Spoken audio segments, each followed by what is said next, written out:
ہوں ایک بہت اہم آیت ہے اس میں، کیونکہ صحابہ کو حکم دیا جا رہا ہے غزوہ تبوک میں نا، بہت آپ آج بھی سعودی عرب میں تبوک دیکھ لیں، بہت دور ہے اور سخت ریگستانوں سے گزر کے جانا پڑتا ہے۔ عیسائیوں کے بادشاہ نے تبوک پہ نا، تبوک کے راستے سے آتے ہوئے اس کا ارادہ تھا مدینہ پہ حملہ کرے، تو ہمارے نبی نے بالکل سعودی عرب کا اینڈ ہے تبوک، بہت لمبا راستہ ہے، آپ صلی اللہ علیہ وسلم نے صحابہ کو حکم دیا چلو بھائی ان کو آنے سے روکو۔ اب اتنی شدید گرمی تھی تو منافقین نے تو بہت ایران توران کرنا شروع کیا، تو اللہ تعالیٰ نے کیا آیت نازل کی؟ اللہ نے کہا انفروا خفافا وثقالا، ہلکے ہو یا بوجھل ہو نکلو، اور الا تنصروہ، اگر تم نے آج محمد صلی اللہ علیہ وسلم کی مدد نہیں کی تو کوئی بات نہیں ہے، آج تو تمہارے پاس طاقت ہے۔ مکہ تو فتح ہو چکا تھا نا اس وقت، بہت لوگ ہیں۔ ایک وقت ایسا بھی تھا اذ ہما فی الغار، جب محمد اپنے ساتھی کے ساتھ کہاں تھے؟ غار میں اکیلے، کیسی قسمہ پرسی میں مکہ چھوڑ کے نکلے تھے۔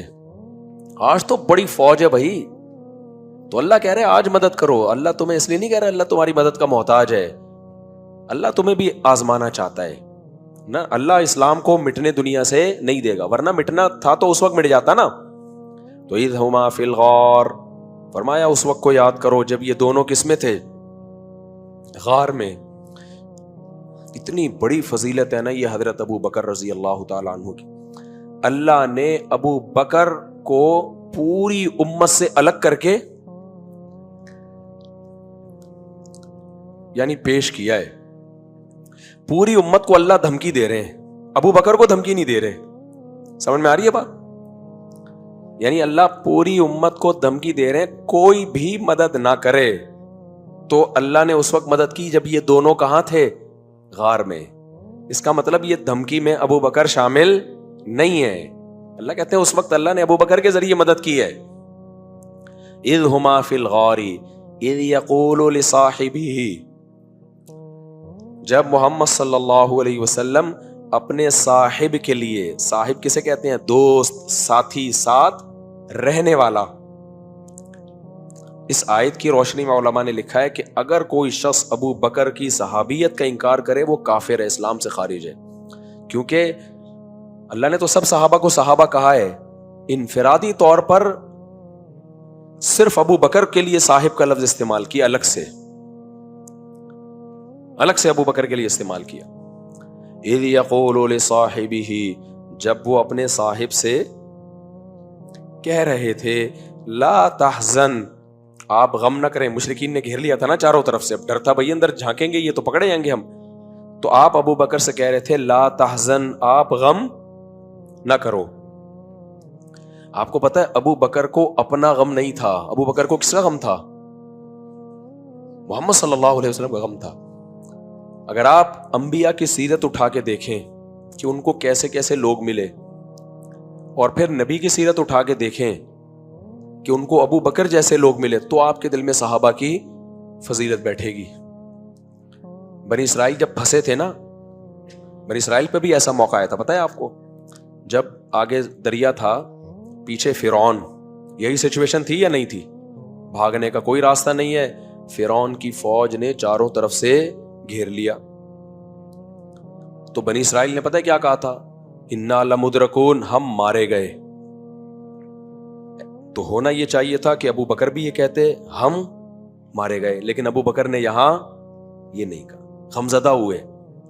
دوسری بات، سچویشن بالکل یہی تھی، تو موسیٰ علیہ السلام نے جواب میں کیا کہا ہے؟ جب بنی اسرائیل نے کہا انا لمدرکون، ہم تو پکڑے گئے، موسیٰ علیہ السلام نے جواب میں کیا کہا؟ کلا انا معی ربی، ہرگز نہیں، میرے ساتھ کون ہے؟ میرا رب ہے۔ یہ نہیں کہا ان اللہ معنا، ہمارے ساتھ کون ہے؟ اللہ۔ یہاں حضرت موسیٰ نے اپنی قوم کو ساتھ نہیں لیا، اور ادھر نبی نے کیا کیا ہے؟ لا تحزن، غم نہ کرو، ان اللہ معنا، اللہ ہم دونوں کے ساتھ ہے، ہم دونوں کو بچائے گا اللہ۔ بعض مورخین نے کیا کیا, یہاں حضرت موسیٰ کی شان میں گستاخی کی ہے. انہوں نے لکھا دیکھو موسیٰ نے ایسے موقع پہ قوم کو چھوڑ دیا اور کہہ رہے ہیں نہیں نہیں اللہ کس کے ساتھ ہے, میرے ساتھ. معاذ اللہ, نقل کفر, یہ کامیاب لیڈر ہونے کی علامت نہیں ہے کہ ایسے غم میں کہہ دے اللہ میرے ساتھ ہے. اور کہا کہ دیکھو ہمارے نبی کا مقام حضرت موسیٰ سے زیادہ ہے, انہوں نے اپنے ساتھی کو اکیلا نہیں چھوڑا, انہوں نے کہا اللہ ہم دونوں کے ساتھ ہے.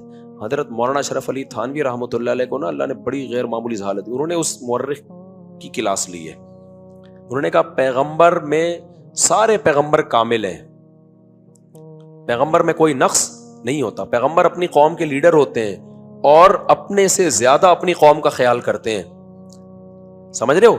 تو حضرت موسیٰ نے جو یہ کہا تھا نا اللہ میرے ساتھ ہے, اس لیے نہیں کہ حضرت موسیٰ کو بنی اسرائیل کی فکر نہیں تھی, کہ ان کی فکر ہی نہیں تھی جاؤ تمہاری ایسی کی تیسی.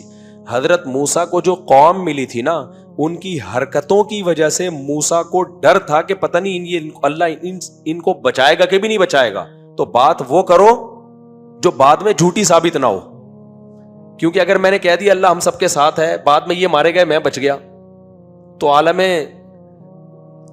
برزخ میں یا قیامت کے دن بولیں گے اے موسیٰ آپ تو پیغمبر ہو کے آپ نے غلط بیانی کی تھی, کیا خیال ہے, آپ نے پیغمبر ہو کے کہا تھا اللہ ہمارے ساتھ ہے, ہمیں تو مار دیا اللہ نے اور آپ کو بچا لیا, اس کا مطلب اللہ صرف آپ کے ساتھ تھا ہمارے ساتھ نہیں ہے. تو پیغمبر نے سوچا کہ میں وہ بات کیوں کروں جس کا مجھے یقین نہیں ہے.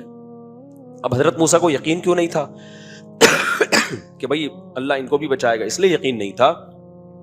حضرت موسیٰ یہ سوچ رہے تھے کہ ان لوگوں نے اتنے میرے معجزے دیکھے ہیں, میں پیدا اس سوسائٹی میں ہوا ہوں, بچپن سے مجھے دیکھتے آ رہے ہیں, میرے معجزے دیکھے, 20 دفعہ لاٹھی کو سانپ بنتے دیکھا انہوں نے, کتنا ظلم ہو رہا تھا, مجھے نجات دہندہ بنا کے لایا اللہ تعالیٰ, کیسے کیسے معجزے دیکھے انہوں نے, جادوگروں کا مقابلہ دیکھا کہ اللہ نے مجھے جتوایا ہے, تو اب اللہ اس مقام پہ لا کے کیوں چھوڑے گا ہمیں لاوارث؟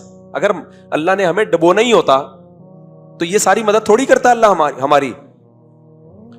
تو اب ان کو یہ ڈر تھا کہ یہ دنیا دارالامتحان ہے, ایسا نہ ہو کہ اب جب یہ کہہ رہے نا مروا دیا, انہوں نے تو رپورٹ پیش کر دی تھی, انہوں نے یہ تھوڑی کہا تھا موسیٰ کیا اب بتائیں کیا ہوگا, یہ تھوڑی, انہوں نے تو کہا تھا انا اصل میں اننا یقیناً لمدرک, لام بھی تھا کہ مدرک مر گئے, پکڑے گئے, یا تو رپورٹ طلب کر رہے ہوتے ہیں نا کہ اب بتائیں کیا, اب کیا ہمارے ساتھ کیا ہونے والا ہے.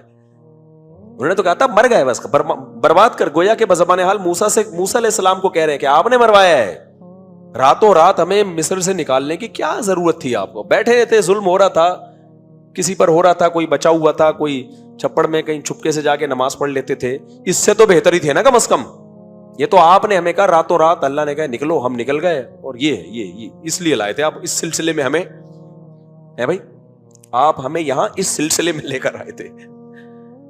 تو موسیٰ علیہ السلام کو لگا یہ پرلے درجے کے کیا ہیں, نالائق کمبختوں, اگر اللہ نے تمہیں مروانا ہی ہوتا تو پھر اتنی آزمائشوں سے تمہیں مجھے نبی بنا کے بھیجتا کیوں, مجھے تو نجات دہندہ بنا کے بھیجا ہے.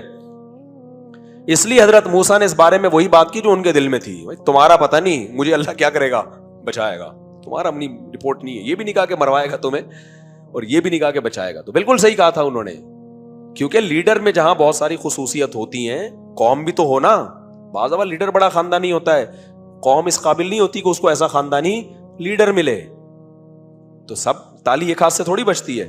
جبکہ ادھر محمد صلی اللہ علیہ وسلم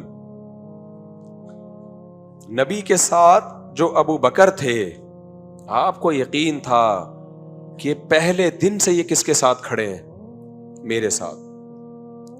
جب میں نے اللہ کی راہ میں خرچ کرنے کے لیے مال مانگا, گھر میں ایک سوئی بھی نہیں چھوڑی انہوں نے, حالانکہ اتنے معجزے انہوں نے نبی کے نہیں دیکھے تھے جتنے بنی اسرائیل نے موسیٰ کے معجزے دیکھے.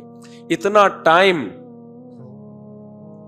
نبوت کے بعد ابو بکر نے نبی کے ساتھ نہیں گزارا جتنا نبوت کے بعد بنی اسرائیل موسیٰ کے ساتھ, موسیٰ علیہ السلام کے ساتھ ٹائم گزار چکے تھے. اتنی دفعہ مقابلوں میں جیتتا ہوا نہیں دیکھا, وہ تو آزمائشوں میں ہی دیکھ رہے ہیں. اس کے بعد بھی ہر موقع پہ ساتھ دینا. تو ہمارے پیغمبر کو یقین تھا کہ یہ ہو نہیں سکتا کہ اللہ مجھے بچا لے اور ابو بکر کو قسم پرسی میں اسی حال میں چھوڑ دے. جو اللہ انہیں بچائے گا وہ مجھ میں اور ان میں فرق نہیں کرے گا. ابھی صحابہ سب سے زیادہ اگر کسی کی رضا کا خیال کرتے تھے نا نبی کے بعد، تو وہ حضرت ابو بکر کا خیال کرتے تھے. اگر کسی صحابی سے کبھی ابو بکر ناراض ہوئے نا تو صحابہ کے دل پہ سب سے زیادہ بوجھ کس پہ ہوتا تھا؟ ابو بکر کے ناراض ہونے پر، کیونکہ یہ نبی کے سب سے کلوز ہیں. کیونکہ ان کا ناراض ہونے کا مطلب کیا ہے؟ نبی ناراض ہوں گے. آج میڈیا پہ کیسی بکواسات ہیں. کل ہی ایک کلپ آیا ہوا تھا کسی رافضی کا، ایسے حضرت ابو بکر کے بارے میں طنز کر رہا تھا اور اوٹ پٹانگ باتیں کر رہا تھا. تو جو لوگ کمانے والے تھے وہ کما گئے. اور میں کہتا ہوں کہ سب سے بڑی فضیلت کیا ہے؟ اللہ کے نبی کو کہ دنیا میں بھی ساتھ اور دنیا سے جانے کے بعد بھی ساتھ. سب سے قریب ترین قبر ہمارے نبی کے کس کی ہے؟ ابو بکر کی ہے، اور اس کے بعد عمر کی. اس لیے ہمارے لیے بھائی ان دو بزرگوں سے، ان دو مشائخ سے دستبرداری یہ تو ممکن ہے ہی نہیں. اللہ نے جس کو دنیا سے جانے کے بعد بھی پیغمبر کا یعنی ساتھی بنایا ہو، اور یہ اتفاق سے تھوڑی ہو گیا ہے. ہوتا ہے بعض دفعہ کوئی کسی کے ساتھ دفن ہو جاتا ہے، یہ تو اتفاق سے، یہ تو اللہ کا فیصلہ تھا. تو صحابہ کا فیصلہ تھا، اجماع تھا اس پر. حضرت عمر نے حضرت عائشہ سے اجازت لی، جب حضرت عائشہ نے دے دی تو پوری امت اس پر کیا ہو گئی؟ جمع ہو گئی. بھئی یہاں کون دفن ہوگا؟ حضرت عمر دفن ہوں گے یہاں پہ. تو اس لیے اہل سنت والجماعت، یہ جو فرقہ ناجیہ ہے نا، جنتی فرقہ، جو کہتے ہیں نا بہت سارے فرقے ہیں، کون جنت میں جائے گا؟ بھئی یہ آج کا تھوڑی ہے، یہ تو علماء فیصلہ کر چکے ہیں. اہل سنت والجماعت جنت میں جائیں گے. جنتی فرقہ کون سا ہے؟ اہل سنت والجماعت. اہل سنت کا مطلب کیا؟